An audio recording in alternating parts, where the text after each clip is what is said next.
চাঁপাইনবাবগঞ্জে কারিগরি ছাত্র আন্দোলনের উদ্যোগে লাল অঙ্গীকার কর্মসূচি পালিত হয়েছে। মঙ্গলবার 16 সেপ্টেম্বর সকাল 10টায় চাঁপাইনবাবগঞ্জ পলিটেকনিক প্রাঙ্গণ থেকে কর্মসূচি শুরু হয়ে বাজেনখাঁ মোড়, শান্তিমোড় হয়ে বারোঘরিয়া রাইফেল চত্বরে গিয়ে শেষ হয়।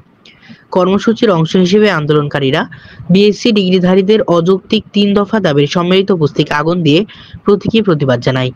আন্দোলনরত শিক্ষার্থীরা জানান, কারিগরি শিক্ষা ব্যবস্থা ধ্বংস ও প্রকৌশল কর্মক্ষেত্র কুক্ষিগত করে রাষ্ট্রকে জিম্মি করার নীল নকশার অংশ হিসেবে এই 3 দফা দাবি উত্থাপন করা হয়েছে। এর প্রতিবাদে এবং কারিগরি ছাত্র আন্দোলন বাংলাদেশ কর্তৃক 6 দফা দাবি বাস্তবায়নের লক্ষ্যে তারা লাল অঙ্গীকার কর্মসূচি পালন করছে।